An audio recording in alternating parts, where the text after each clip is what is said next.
Good afternoon, everyone. I'm Joe Mauricio. We are here live at the Century 16, and my guest today is no other than Ike himself. Ike, General Eisenhower is the military attaché with General Douglas MacArthur at the time. Yes. And you gave many Quezon some advices on how to get these people back here Yeah, in absolutely. the Philippines. Okay, and of course, the general himself is no other than David Bianco from the state of Illinois. And welcome to our show. Happy to be here, Joe. Thank you. Okay, and we're talking about the Quezon's game. How much familiar are you with the game? There are 3 games, 1, 2, and 3. What's number 1? Well, I would say number 1, the first game is that at this particular time, Eisenhower and Quezon got inside intel on what Hitler was going to be doing. So number 1, there was a global game being played. Oh. So Eisenhower was privy to that. So that's the first one. The second game that's being played, the inner political side of what Quezon was facing in the country. People expected him to have his attention there, but he was focused elsewhere on saving Jews. So that was the second game that was being played. And third of all, I think Quezon himself was battling tuberculosis. Correct. And so he was struggling with that, putting on a brave face, trying to do something more in his last years.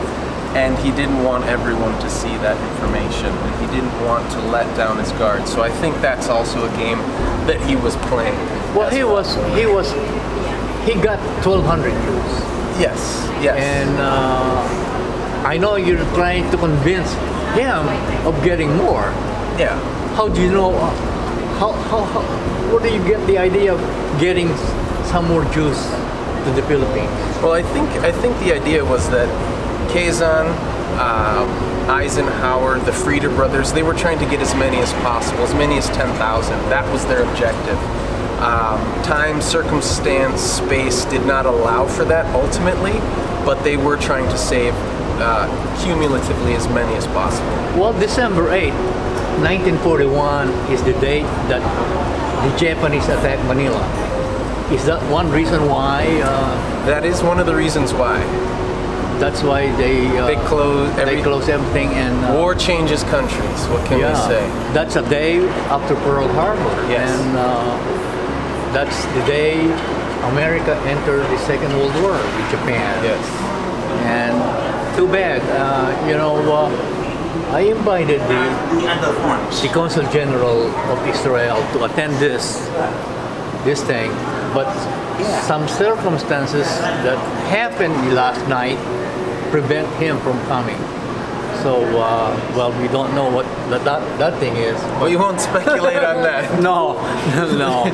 But your role, you're an American. How did you get involved with the Philippine movie? That's a good question. My wife, Jennifer Blair, her mother, Lenny, is from Baguio, actually. And so Jennifer and I, after living in New York for a couple of years, wanted to go on a honeymoon. And so we went on a honeymoon to the Philippines. And we fell in love with the country so much so, with the people, with the quality of life, with the food, with the traditions, the culture. We decided that we would not go back to New York City, and we would stay in the Philippines. And so we just stayed in the Philippines, and we were in the arts community because, Filipinos are tremendously talented and have, not just the visual arts, but are obviously fantastic singers, as I found out in many a karaoke session. Are you a singer? Or I am. Yeah? I've done some karaoke in my day. You've been to the Philippines for 5 years. Yeah. What's your favorite food? Filipino food. My favorite is adobong pusit. All right. That's what it is, right? That's shrimp, squid. Yeah. Squid. Yes. Why did you like that dark thing? Yeah? I know. It seems like a sort of strange looking dish, but I'm always somebody who will try all foods at least once. And so even though it looked a little suspect, once I tasted it and I found that it was just delicious, masarap. What can I say? Masarap. Yeah. You know, Oh, what's this here? Oh, okay. Oh. Black Adobo production? All right. Yeah. I got you right there. All right. David, you know, you're married to a Filipina. How does it feel to be married to a Filipina? It's Honestly, don't look at me like that. Yeah. This is what I'll say. When you get married to a Filipina, you get married to a whole family. Really? Yeah. Don't say really like you don't believe, like you never heard this. No. Yes, it's true. Oh You get close with the family, all the different titas and titos, lolos and lolas, everything. And I think, you know, there's... My family must be an exception. Who? Yours? No. Yeah. Well, you need to maybe go visit them a little bit more, Joe. Yeah, I know, but Yeah, that's it. You it. have to visit. I don't want to visit. Well, not right now. It's not these days. Let's go back to Quezon's cave. You know, what's exciting to me is the music. Oh yeah. Who in the heck wrote that music? The lyrics, even the sound, the audio. I mean, it's all. Who did it? Okay, so the Rosen family is responsible for the directing. Matthew, of course. Lori is an executive producer. Their son Dean is one of the writers. He's also in a very important scene where one of the survivors recounts his story. I won't spoil that, but it's a really special scene.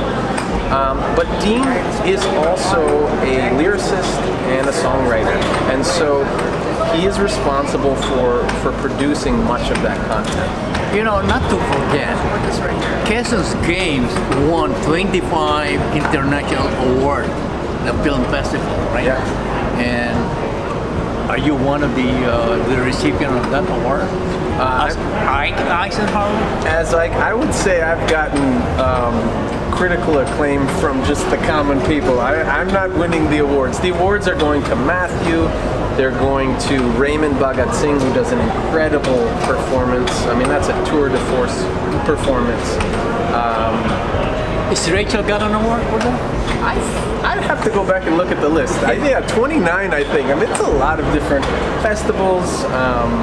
Yeah, I think the film's won Best Foreign Feature Film at the Houston. Yeah. Yep, the Houston How about World Fest. Canadian Film Festival? It's won at the Canadian Film Festivals.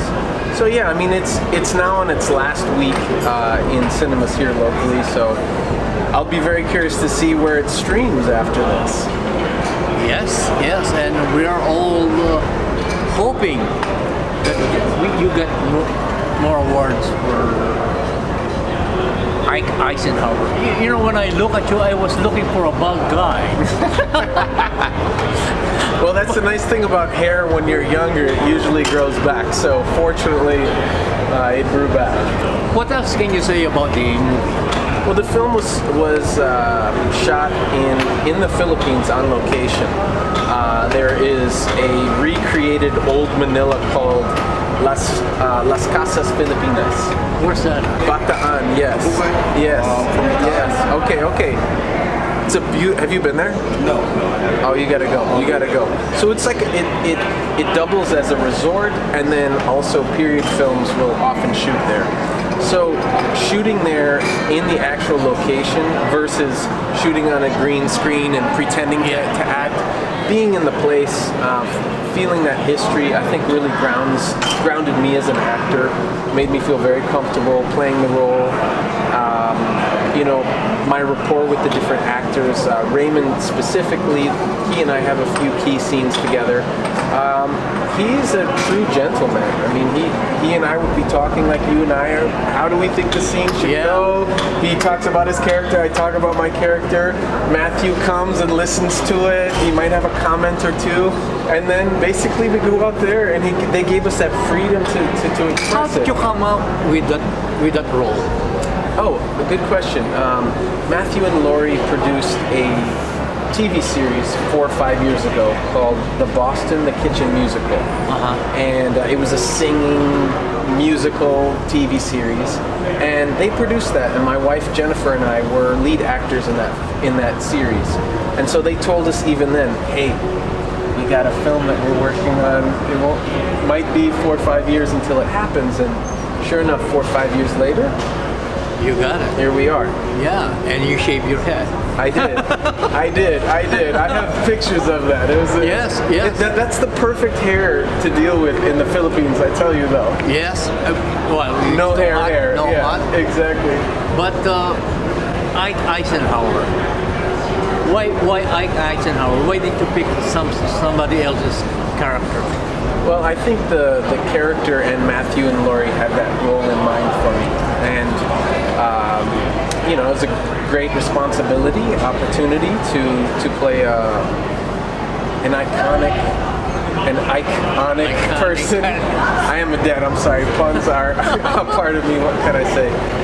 Forgive me, but to play a role like that, there's a lot of responsibility and pressure, and I just wanted to seize the moment, and I think heroes like these brave men and women, in this day and age, you don't hear a lot of stories about different countries and leaders opening their borders to 10,000 people and helping assimilate them into the culture and provide jobs and opportunities. You don't see that, and that's what this film, in my opinion, highlights and features. That at one time, this was the moral standard and character of these great men and women, and to be able to play that role and to be able to step in there and be a part of this history and this legacy that continues, it was important for me. Well, it sure is a legacy. And Yes.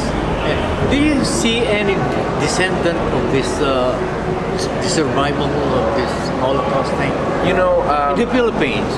I didn't see them in the Philippines because I was back here at the time, but I know that Matthew and Laurie and Dean did do a series of interviews and met with descendants. They still have some? Yes. And actually, we have family in Boston who went to go see the film, actually family friends. And there was a descendant, or actually someone who was in the Holocaust, a survivor, who came to see the film. So to be able to tie it back in with these folks is really important to close that gap and that loop to understand it. Right. Final words about the movie. What can you say about the legacy of President Quezon? President Quezon was a heroic man who stood up and shared his voice when nobody else would.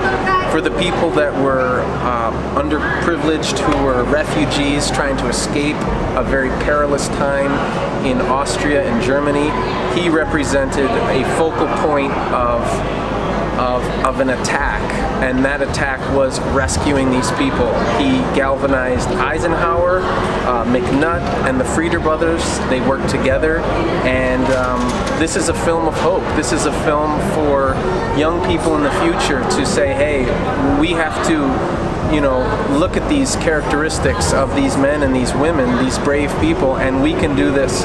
And these are the future leaders, and we need people who can open borders, who can help people who are less fortunate and who are in need. So this is a story of hope, and I hope that you will take the time to come out here to Deer Park or to various other cities around the United States and support a film that provides hope for the future.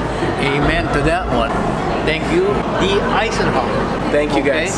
Again, marami pong salamat, and I hope to see you again at the theaters featuring Quezon's game. Salamat po. Salamat at mabuhay!